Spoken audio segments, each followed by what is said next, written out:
Alright, we're at the Townsend Hive.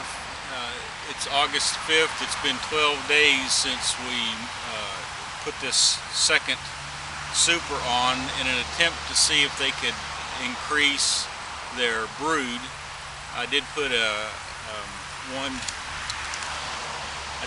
one empty drawn comb frame in the middle of the second box here, and I was going to look and see how the queen is doing, see if she has actually filled out the bottom frame with brood, and perhaps even the second frame of brood. And if she has filled that one frame of comb in the second box, then I thought I might add a second frame of drawn out comb so that perhaps she can lay even more eggs and save some of the time that it takes a bee to create the comb, since it's already created here, or since it's already drawn out. So anyway, I'm going to take this top cover off, which is actually just holding the top feeder. I'll then begin to look into the second box, and then actually into the bottom box, just to see how the queen's doing. Alright, it is August. It's in the low 90s, fairly warm, and it is dry, and so the bees are probably a bit hungry, aggravated, and so I did put all of my garb on here just because I want to enjoy the day and not later regret it.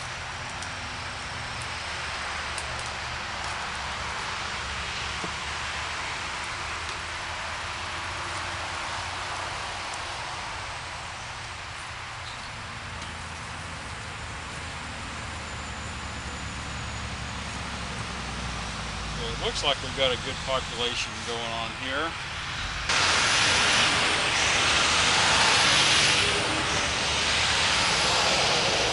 Alright, I've removed one frame, and then I'm going to scoot things over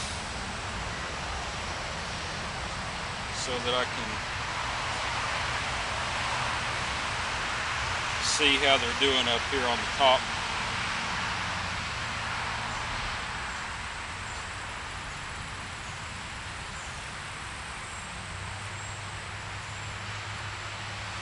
Alright, now, just as a comparison here, here is a frame next to the drawn comb that I put in there, and they have pretty much drawn that one out. Can you see that? I don't know if you can see what all they've done there. It's mostly just nectar that I see, or perhaps sugar water from the sugar feeder.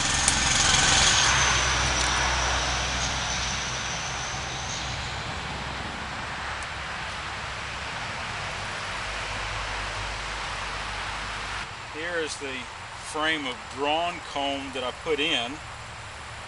Take a look at that one.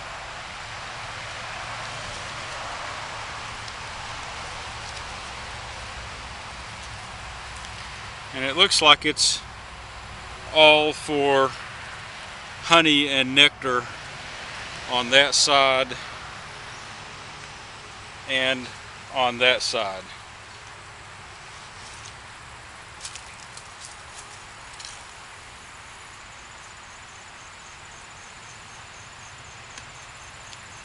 So I don't see any larvae on these frames, but it does appear that they're building some stores, honey stores, food stores for the winter, which is what we want to see. And then here's the one next to that one, and they're just getting the comb built out there.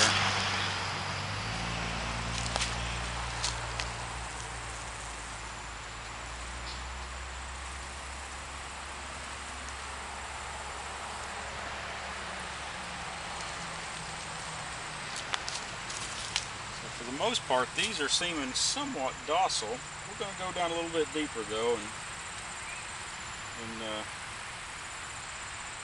maybe docile is not the right word, but a little more calm.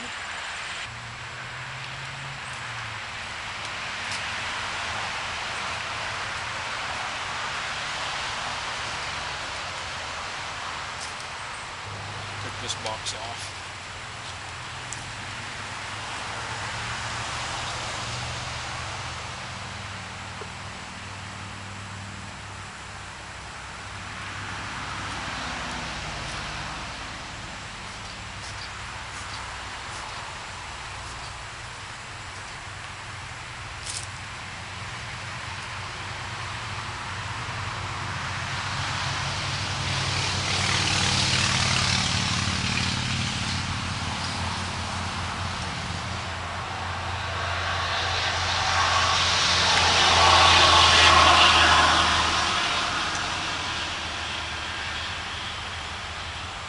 I also put the slatted bottom on this hive, and I am kind of curious to see if that has helped the queen lay any better toward the bottom of the frames.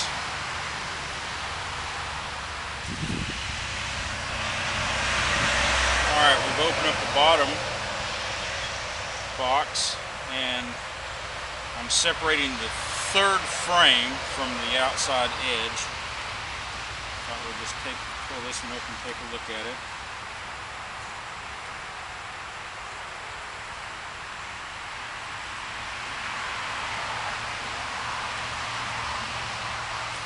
Looks like we've got some honey stores in the upper left-hand corner, or upper right-hand corner, and looks like there's some pollen on the outside. This is pretty much what I would expect for one of the outside frames.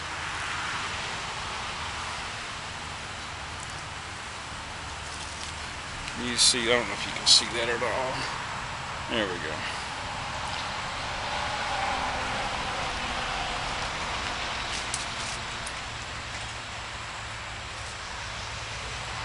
So I am glad to see that they've got that they're building up some honey in these frames. That at least tells me that they're on the road to being healthy, to work toward surviving the winter.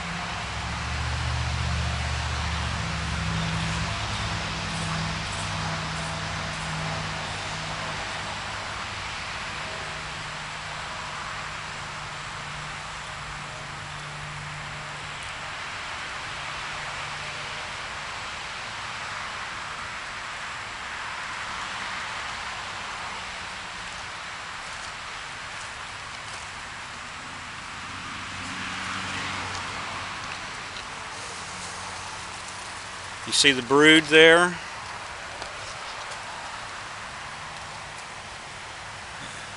It's not covering the entire frame, but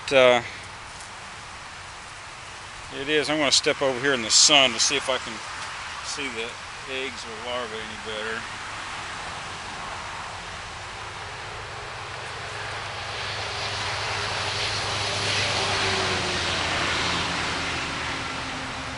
Looks as though, oh, I just got them angry. Looks as though I see some fresh eggs in those empty cells.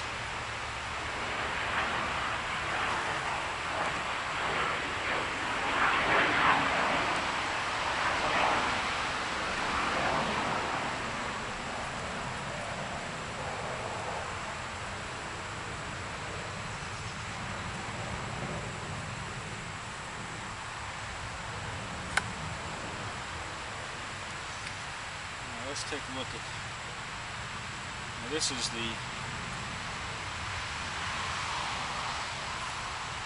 the fifth frame from the outside edge.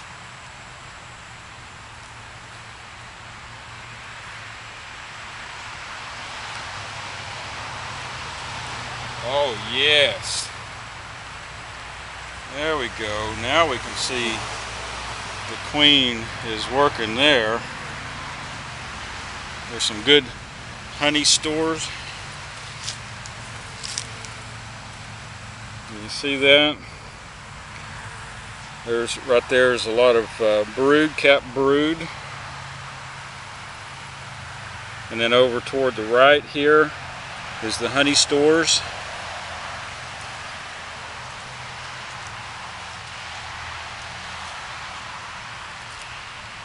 And on the same good concentration on this side. And I see a few drone cells, which is normal, but I want to pick one open to see if I can see any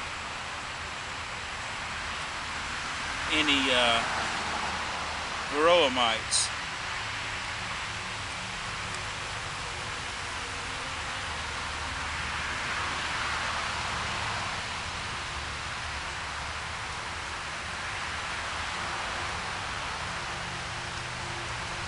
This one back in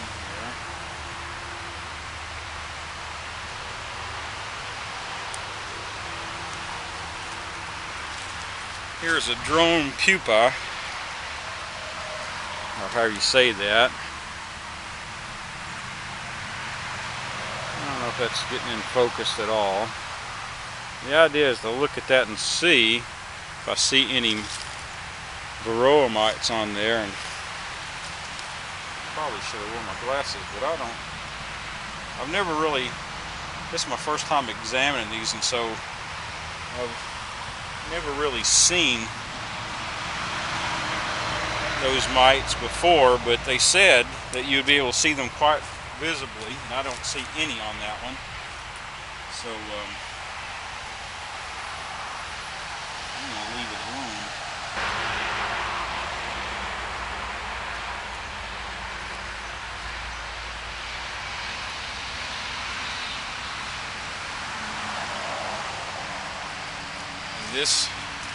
This frame is filling out very good.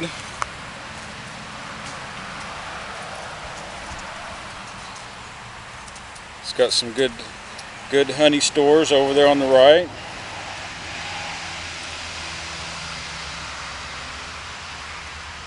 And the other side looks good as well.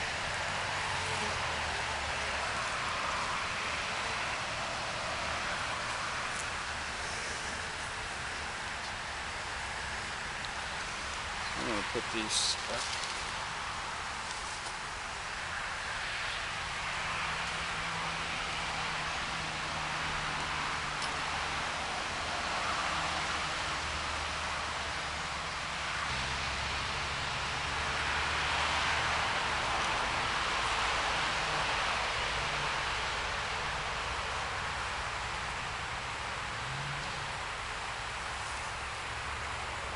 I'm just going to look at this one. Oh yeah, I see some fresh larvae in this one. I know you can't see that up close. And I'm seeing brood cells all the way to the bottom of the frame.